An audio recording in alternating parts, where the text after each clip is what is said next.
Thank you very much. It's good to see you folks. Good to see you folks. All right. The topic this morning is bone of my bones. I think some of you are not going to see, but it doesn't matter. Those who see will do so for even others who don't see. Bone of my bones. And I have taken a text in the book of Ephesians chapter 5. I'm looking at verses 22 down to 33. To your husbands, as to the Lord. For the husband is the head of the wife, as Christ is the head of the church, his body, of which he is the Savior. Now as the church submits to Christ, so also wives should submit to their husbands in everything. Husbands, love your wives. That is verse 25. Love your wives, just as Christ loved the church and gave himself up for her, to make her holy, cleansing her by the washing with water through the word, and to present her to himself as a radiant church, without stain or wrinkle or any other blemish, but holy and blameless. And then 28, in this same way, husbands ought to love their wives as their own bodies. He who loves his wife loves himself. After all, no one ever hated his own body, but he feeds it and cares for it, just as Christ does the church. For we are members of his body. For this reason, a man will leave his father and mother and be united to his wife, and the two will become one flesh. This is a profound mystery, but I'm talking about Christ and the church. And then the last verse. However, each one of you also must love his wife as he loves himself, and the wife must respect her husband. Of course, the text that is before you has attracted a lot of attention from scholars in the New Testament. In fact, one of them said, this is the queen of the New Testament, talking about the book of Ephesians. Another one said that this is the most profound book in the whole Bible. And of course, when you look at it, it seems to have pulled together all the gems that you can find in the scriptures. They are all concentrated in the book of Ephesians. If you want to talk about the theological issues of salvation, come to this book. If you want to talk about the relationships among church members, come to this book. If you want to talk about the relationship between an employer and employee, come to this book. If you want to talk about the relationship between a father and a son, come to this book. Wow! And of course, when we want to talk about the relationship now between a husband and wife, this is the book of Ephesians. And we are going to look at that. Now, if you look at it, there are three concepts that suggest that it is as each party plays its role in marriage, that there is unity and success. And those concepts are love, respect, and unity. We want to pursue those three concepts. Love, respect, and unity. Now, of course, the husband is to love, as you see it in verse 25. Husbands, love your wives. Now, if you were to ask me about love, we say love in my language, uthando. In Sotho is lerato, is it so? Yes, in Afrikaans it's liefde. In English, of course, is love. But now, if you were to go to a Greek speaking person, he would ask you, which one? Yeah, which love are you referring to? Because there are a number of shades of love. I've just mentioned three. One is what we call eros. Eros is when you love something that has value to you. I always look at these young fellows when they come away from those cars. You know, after a few meters away, he goes back again. Kicks it and zip. And you can see that if you can mess up with that, boy, hell will run loose, isn't it so? Yes, that's very important. Now, that kind of love, which expresses the attachment of one to something that has value to him or her, and you use eros. But then there's another love, which is called philia. Now, philia has to do with relationship. If you love your mother, you love your father, and your brother, then you use philia. Now, if you go to the book of Revelation, chapter 2 and 3, you'll find that there is discussed 7 churches. And one of those churches is Philadelphia. Now, Philadelphia consists of two words. That is philia, which is love, and adelphos, which is brother. Now, once you bring them together, you come up with Philadelphia, brotherly love. But Apostle Paul, when he thought of the relationship between a husband and wife, he said, young men, don't go to Eros. Don't go to philia. Go to this one that I want every man who is represented here must remember, even if you forget these other words that I've mentioned. But never forget this one, agape. Now, agape means loving something that may not have value in it. But in loving it, you engender that value in it. Of course, that is not human love, isn't it so? That is the love of God. Who, when we were sinners, they had no value. When we were enemies, we were not lovable. He sent his son to die for us. That's why John says, behold, this manner of love in which God has loved us, that today we are called the sons and daughters of God. We have value because of the love of God. We have no value. And then he says, you men, do not love with philia, do not love with eros, but love with this superior love and agape. Wow! Are we together here? All right. And then, of course, there are characteristics in this love. In fact, in that passage that I read before you, and it is used 7 times. Just in that passage, from 22 to 33. Now, if you go to the first verse, it says they live a life of love. Live a life of love. Now, when you look at love, you'll find that there are certain characteristics which are very important for you to consider. Number one, it is the cement that keeps your marriage together. You see, the certificates that we provide you with, and taking your wife to Seychelles, or any of these beautiful places, or even take, in a boat from Durban to Cape Town. Those things are only peripherals. They don't add any value to marriage. Now, the thing that keeps your marriage together is love, is the cement that keeps it together. And then again, this love is a two-way street. If you want your wife to love you, love her immensely. Immerse in love. Soak in love. Magabe manzi take it. Yes. Magabe manzi take it. She must be pap nut. Are we together here? Something very strange about this love is that as you love her in that way, she loves you back. That's why the Englishman says, where love begets love. Love begets love. This is very much like a tennis ball. You hit it that direction, but you prepare yourself this side because it's going to come back, isn't it so? And the harder you hit it, the quicker it's going to come back. This is very much like a Costina when you love. Isn't it so? You are not excited about having wives, man. All right. Then, of course, I've noticed also that love grows and strengthens as it is challenged. I always say to people, your threat in marriage is not poverty. No, it's not hardship. Yes, those things may have also an effect, but your threat is when you have your education and your money.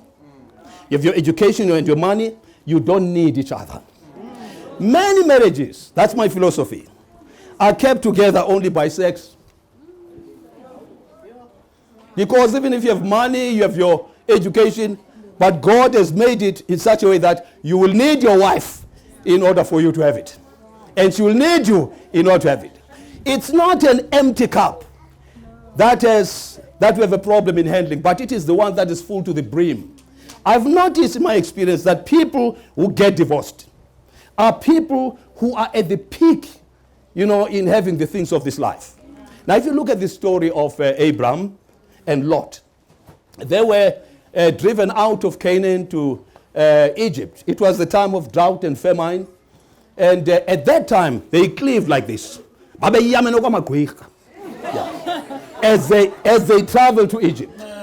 But when they came back from there, the Bible says that they had a lot of gold, a lot of silver, stock, etc. And, the cracks of division began to emerge. And consequently, Lot, went to Sodom and Gomorrah, and then Abraham went his way. It was at the time when they had everything that there was that possibility, that potential of them breaking up. And many of the marriages break up when people have all of these. They have beautiful houses, lot of money, cars. And sometimes when the man leaves, he says that I left my wife with everything. I just took out my jacket. I'm not going to say pray for poverty because I know you're not going to do that. But that is the best thing that can keep you together. Ow! All right. Again, love is very resilient. People come to my office at times. Maybe before I come to that one, I always liken it to a duck. It dives into the water, underneath the water. Then it goes through that side. But you'll find that it is as dry as a bone. You wonder if it ever touched that water. And that's how love is. Very resilient. Some people come to my office and say, Pastor, I've just come to tell you that I want to get out of this marriage. I've called him to be here so that he knows the grounds on which we are separating. And the man, of course, is looking around like a taxi driver. Because the wife is going out of this marriage. And she says, I don't want even to discuss this thing. Don't persuade me, Pastor.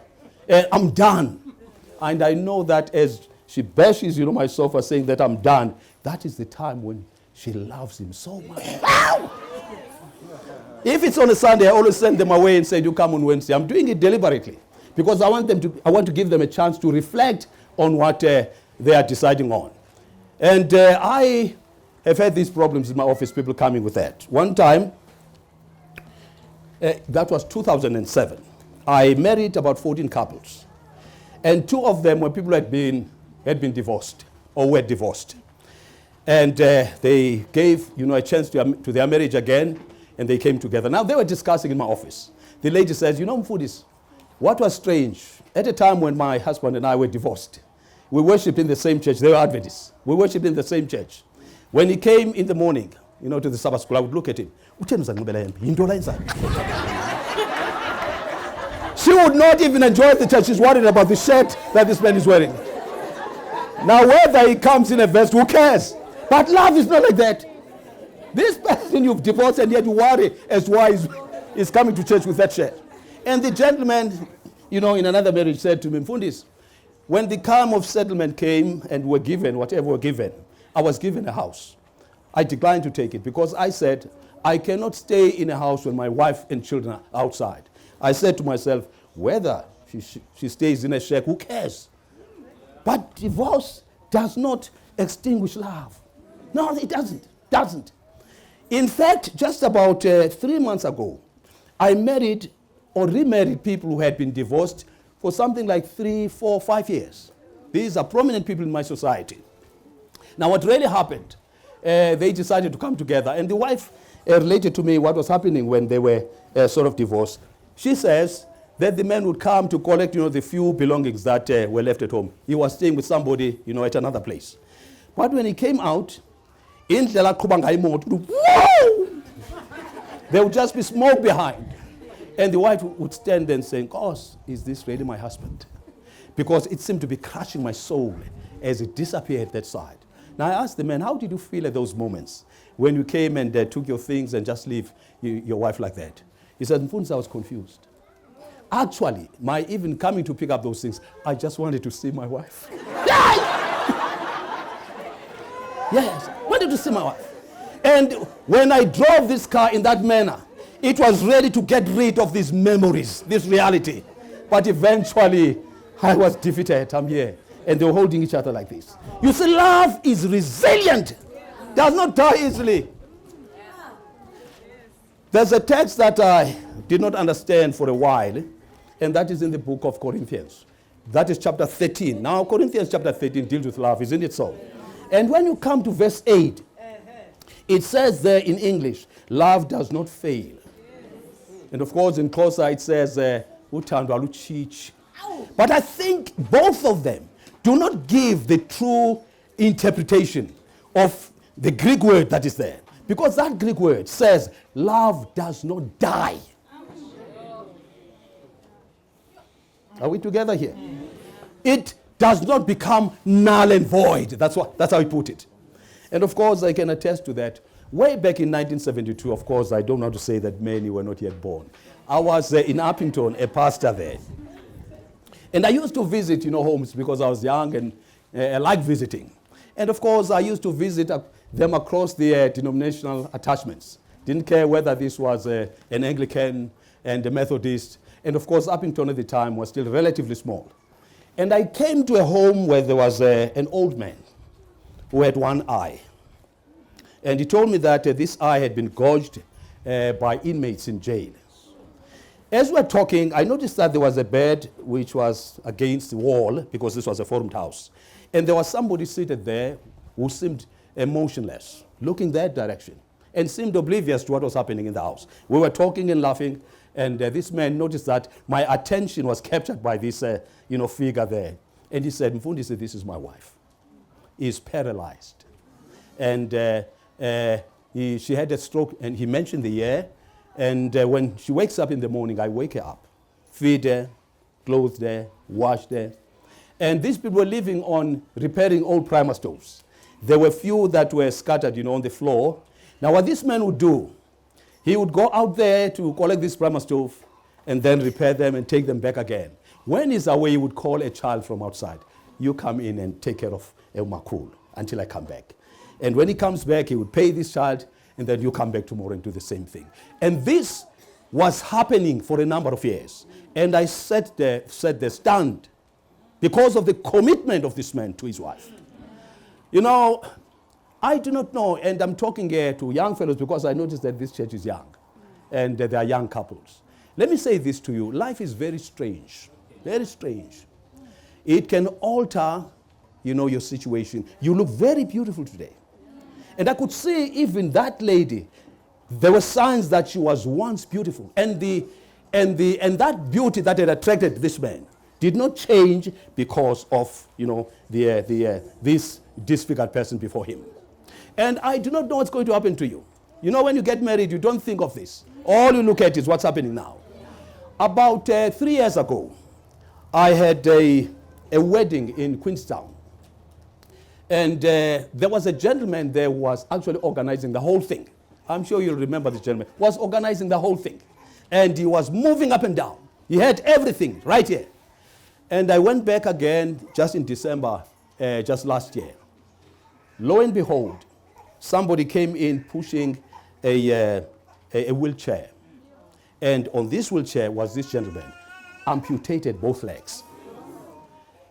You need to pray for true love, which is not influenced by externals. Whatever happens, to your friend, whatever happens to your partner, that kind of love must sustain you. That's the kind of love that we need to pray for. All right, let's move on. Now, of course, Paul, talking about this love, he says it manifests itself in these things that are happening here in verse 29. Because it says, "He who loves his wife loves himself." And then it says, after all, no one ever hated his own body, but he feeds and cares for it. I want to go to that word which means feeds and cares for your wife. Let's just go to feed. Now, I always say to people when they get married that the responsibility of a man is actually to provide for his wife. I don't care whether a wife is working, but it's still a responsibility to make sure that she is taken care of. I remember one time I was taking a walk at Helderberg College. A young fellow just emerged from the farm and joined me as I was taking that walk, and we chatted together. And he said to me, "Mngqibisa, I've just sent my wife to school," and he meant UWC. He mentioned, two reasons as to why he did that. He said, one, I'm working. I'm not educated. I'm working in the farm here. I can lose this job at any time. And secondly, I can see that my health is no longer as strong as it used to be. I'm afraid that it might disappoint me. But whatever happens to me, I want this child and not to be exposed, not to be vulnerable. She must be taken care of. That was an emotional moment to me. I wished I could open the window so that this woman can hear the commitment of this young man to this marriage. In fact, I mentioned this over the radio because that Sunday I was going to talk to speak in the radio. And somebody answered somewhere, because when you speak over the radio, you are talking to an audience of about 3.5 or 4 million people all over this country. And somebody responded somewhere. and said, Mfundisi, you do that. But now after this person has gotten that diploma, whatever you give her, and she takes that marriage and throws it overboard, says, those that are better than you are, and you are left there languishing. Well, I responded, I said, yes, I know that happens. I'm a counselor. These things are happening every day. But don't get tired of doing what is good. God is going to comfort you, but he's going to comfort you at the expense of the one who causes you to cry. So if somebody commits himself to you and you trifle with him, God is going to take care of him, but you are going to pay heavily. And it was quiet, of course. So it's important that your wife must be taken care of. I don't care whether the suit you have today is the only one, the last one. If your wife changes clothes, that's your crown, man. That's your crown. It's your girl. Yeah. It's your job. It's your job to make sure that she's taken care of. And that's important. That's important. All right. Then, of course, that verse goes on and says, she cares for it. I mean, he cares for it, talking about the body, but in this case, it's your wife. You care for it. Even that word seems to me that it's not really translating the proper, it's not the proper translation of the word that Apostle Paul is talking about here. For example, let me just go to that taking care of her. The Greek word used here has been borrowed from birds as they provide for their chicks. It means to nurse, to cherish, to foster, to impart warmth. And those are the things that your wife must benefit from. In fact, I always say to people, never touch your wife.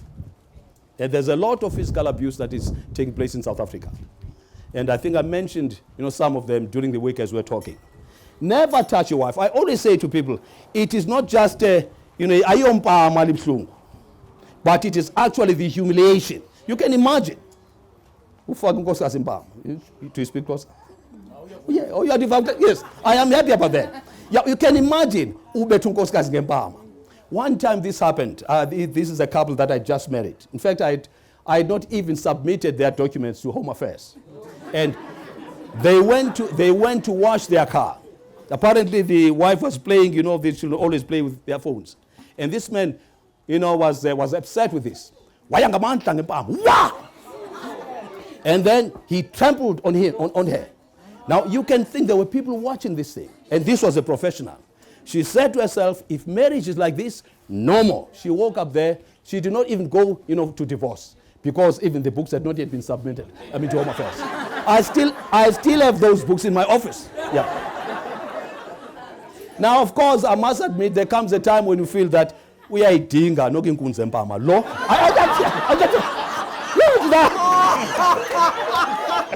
There are those moments. Yeah. But let me say this to you. Once you are tempted to do that, take your car, drive away, or you walk away until you diffuse that anger. Are we together? Never touch your wife. I always say to people, the true lobola really is not the money you pay. We actually consume that, during the wedding. The true lobola is to produce this woman as she is every day. I also have children who are married. We talk about our child when she comes home with my wife, but we don't talk in a presence. And when we're in the room, and then, of course, my wife responds, Daddy, that's true. Oh, but again, if this wife is going through some problems, you can read it on her face. She may hide it and even tells her friends that, look, I hid this from my father because I know that he has sort of cardiac problems. My mother is diabetic. Now we see it immediately when you look at your face. And that discredits you. Your true lobola is to produce your wife as she is every day. Oh! Oh, yeah, man. All right. Of course, you do not only protect your wife from you, you protect her from your past. Remember, we were not taken from Jupiter. We're not taken from Mars. Some of us were caught up in some relationships elsewhere. And of course, you are only entitled to take one wife, isn't it so? So you have to leave others. And some of those who are left behind, And I left the hurt. Isn't it so? And some are even praying. God, yes. Yeah. They are even praying. Yeah. Yeah. And of course, others will not just pray, but will do something. It's a philosophy of a dog in the manger. If I can get him as my husband, nobody is going to be happy with him. Isn't it so? They do everything to hurt your wife. And please, you must stand in between. Burn your fingers. Protect your wife from the past, from your past. She must not fight your battles. You must be able to say, no, Zipo, the relationship was between you and me, but not between you and my wife. If you want to say anything, direct it to me, not my wife. Please protect your wife from your past. Are we together here? Yes. Also protect your wife from your family. There have been young women who have come to me and said, Pastor, my husband never protected me from his family. Are we together here? That's your job. And of course, you must protect your family from her.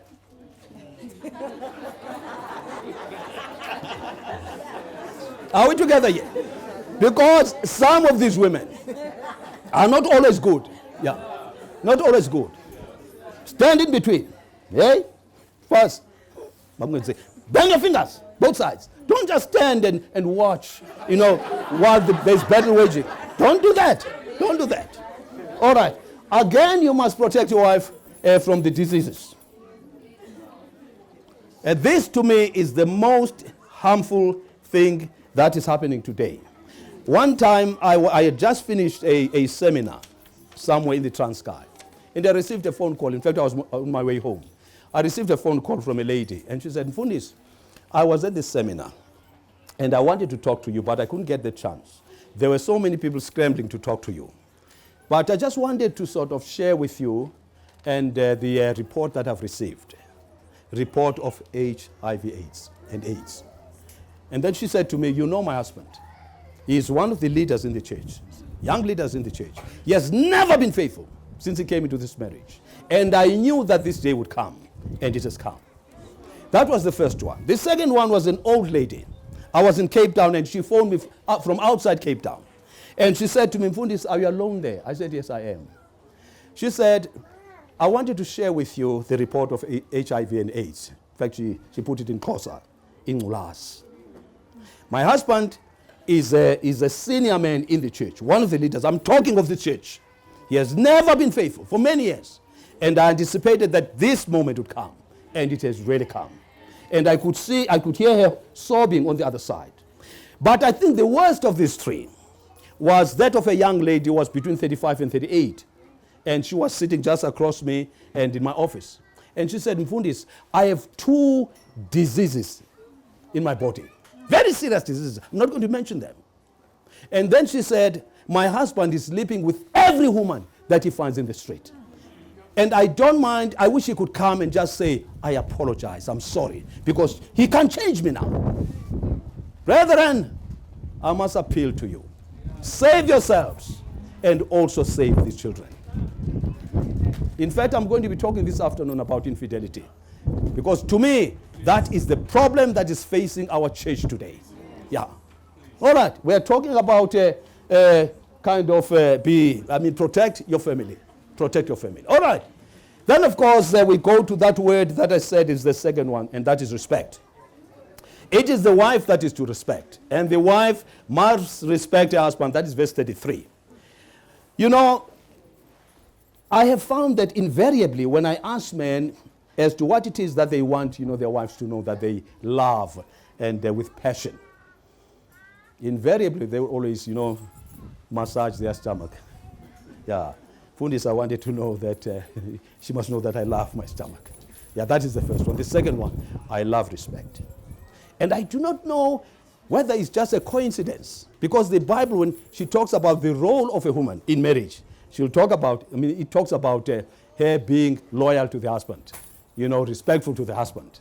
And you find this in the book of Proverbs, chapter 31, and verse 10, from verse 10, where it talks about the virtuous woman, or the woman and whose character, something like that. Then it comes to a place where it says that her husband is respected at the city gate. That is now the role that you play as a wife, and that is to respect your husband. Of course, this respect, I always say that it's a Christian virtue. Now, once you feel that you've lost it, go on your knees, pray for it. It's very much like having violated the 10 Commandments, as far as I'm concerned. We are known as Christians, as people of respect. And of course, our leader, Jesus Christ, was the most respectful person that I've ever known. One time, they brought to him a woman who had been found, allegedly, who had been found, in the act of adultery. And I suppose they were even carrying her underwear, with sticks, to prove that indeed were found in the act.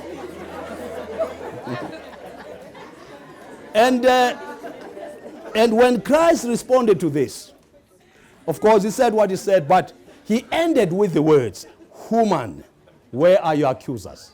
I like this woman. It doesn't sound respectful or polite in Xhosa. Fast. Fast. No, it doesn't sound polite, does it? A woman. But it's only when you go back to the original language, then you know the meaning of that word.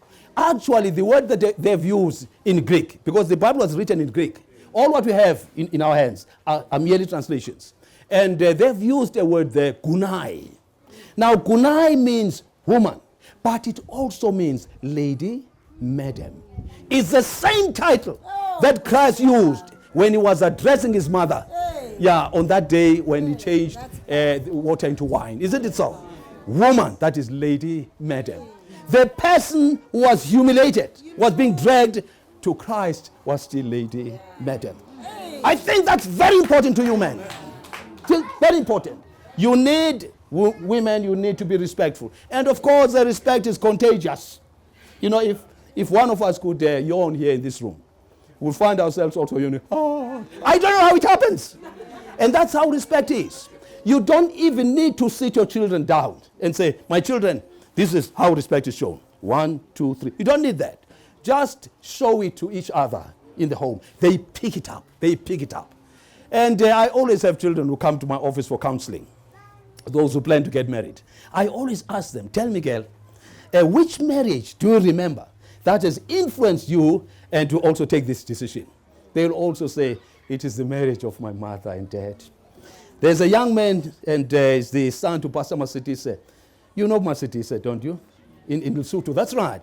They came to my office in Port Elizabeth. He had somebody that he was planning to get married with.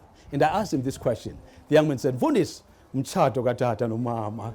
Oh, tata mfundisi. And then he babbled. I wish I could open the window so that Masitise could see the impact of his marriage, on his children. So the best legacy that you can leave with your children after you're gone is respect. Please teach them respect. Of course, there are many ways in which we can show this respect. And in other words, include your partner in family decisions. In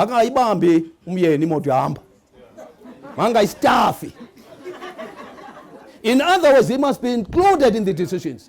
There are men who just don't buy even a sofa without him knowing it. Are you with me? Yes, even a cabinet. Discuss it with him. I know that there are times of surprises, but don't live a life of surprises. There are moments of that. And sometimes these surprises are strange, because now when you have to pay, it's you were surprised. Isn't it so? Yeah. So please, consult one another when you do all of these things. All right. Again, don't go around and share his weaknesses with other people. In fact, I always warn people that don't share the weaknesses of your husband even with your children. You are actually taking off his dignity. There are men today who are not even known if they exist in their homes. And this is all the influence of their wives. Please don't share that. And especially with your family. Remember that when you fight as lovers. You fight in the morning, in the evening, you sleep together.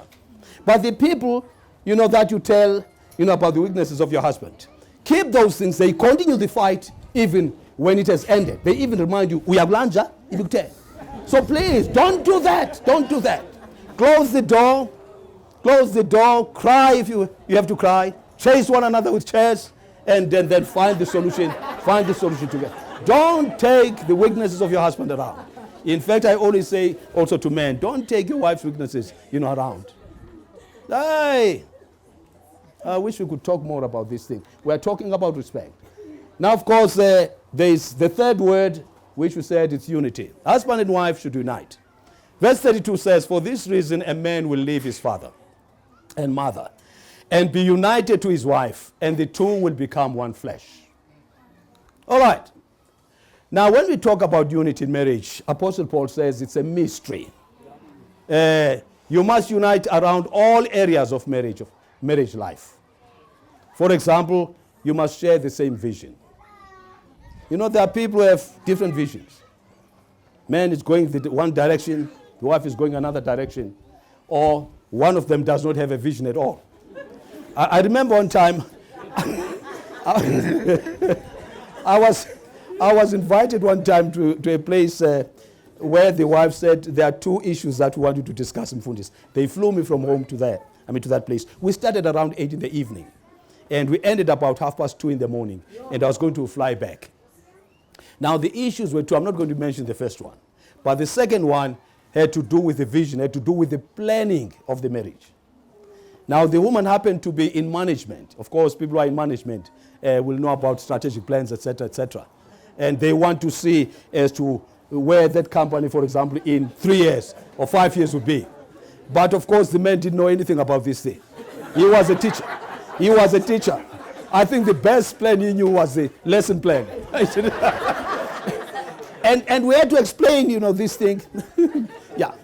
Now, you find those situations where one has one vision and the other has another vision. Right now, I have a marriage that is crumbling down. And the problem is, the wife says, Vundis, my husband is just sitting there. He has actually delayed me. I would have been very far. He has no vision. Oh, Lord, help me. Please, share the same vision. Know where you are going together. And not only that, even your career. Try to look at your career so that whatever you do must fit in the overall plan of your marriage. Yeah, because sometimes people can fight and even divorce over, their careers. One is going that direction, another is going another direction. And even your home, I have people who one is staying in Tendani, and another one is in Port Elizabeth. You ask the man, why is it so? Fundis, my wife grew up in a township, doesn't know anything about the rural setting, and therefore she prefers to be there. We visit each other at the end of the month. Yeah! Please, even your home must be planned, and unite in that planning. Again, even in children. Whether or not you want to have them and how many you plan to have. Remember, I mentioned this yesterday. People can divorce over this thing. So unite on these things. Discuss them. Hey. I wish we could, have some time and talk about these issues. All right. Now, unity is a growing experience. When you get married, you have rough edges to be smoothed. Uncontrollable anger, mood swings, stereotypes, etc. These must go because they stand in the way towards happy marriage. Are we together here? And when you get married, you have all of these things. And I always say that you need to be patient, with each other. In fact, marriage to me is not an event. Marriage is actually a process. I'm glad it's a process. When you get married on the 20th or whatever, you are not married. You have begun to get married. And your sweetest moments in marriage are still ahead. We grew up stealing peaches. Somebody asked me, Fundis, did you also steal peaches? I said, no, I was not born a pastor. I was also young. I was just a young naughty boy, and we stole peaches. Now, if you don't know peaches, you just pluck out whatever you find. Chew it. And you fill your stomach with raw peaches. Somebody who knows peaches comes around and says, wait. Bam. Bam. And then he gives you this one. And you take a bite. Boom. There's no hard in South Africa. Wait. Peaches are not on the fringes. Sweet peaches are inside. The sweetest moments of your marriage are not in that 2 or 3 years. You are making a big mistake in defining marriage by 2 or 3 years. There are people who come to me and say, "Buddhist, mchad." Nonsense. And I ask, how many years have we married? 1, 2. Well, 6 months? Nonsense. You said the sweetest moments of your marriage are still waiting for you ahead. I went to a 50th anniversary about 7 years ago. That was in Cape Town. I'd been invited by Mr. Tangamandla. Of course, he died last year. And when I came into the hall, it was full. There were those who had been married for 5 years, 10 years, 15 years, 20 years, 30 years. And some of them didn't even have those partners. They had since died, but they died in marriage. I was overwhelmed. I sat at this stage there, wanting at least to gather some strength. And then I spoke to the old man who was with me on the stage. I said, "About Amandla, just speak to this crowd and share with them as to what has kept you together for 50 years. And then, of course, he stood up and took the mic, and with those shivering hands, because he was close to 80. And he said, in my language, in other words, we've now begun to enjoy marriage at the sunset of our life. You know, I've been married for over 40 years. And it's only now that I begin to appreciate, marriage. I remember the words that were said by an old white man to me just after our marriage. He said to me, "Young man, the longer we stay with our wives, the more difficult it is for us to part with them." Wait, man! Many people divorce even before they get married. Wait, your marriage is still to come. When you quarrel, say to yourselves, our sweetest moments are still ahead. Yeah! Some of you do not even understand what I'm talking about. Of course, you'll wait until you understand at that time. All right. So these angers, these mood swings, these stereotypes are going to be taken care of as the time goes on. I always say to people, when you get married, you are very much like, potato chips. Especially when you buy them from McDonald's. Have you ever noticed them? You find them standing erect. Each of them having nothing to do with the rest of them that are inside. Now, even when you eat them, you take the one you want and dip it in the stew and you give somebody else. But the strange thing with you, as you stay together over time, and you kind of come together, you dovetail until you become a mashed potatoes. Ow! But you've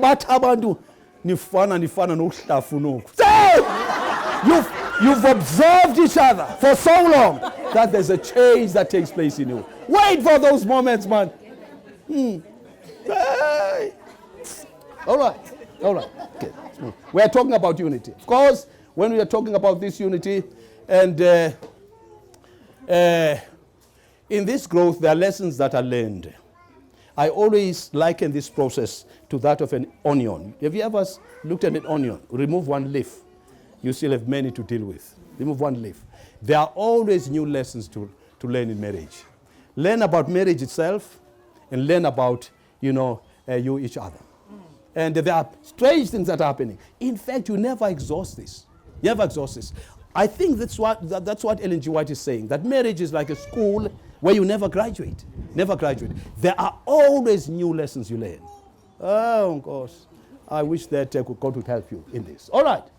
Unity grows and only death will end it. Now, let me just come to this appeal. Saints, as partners, love each other.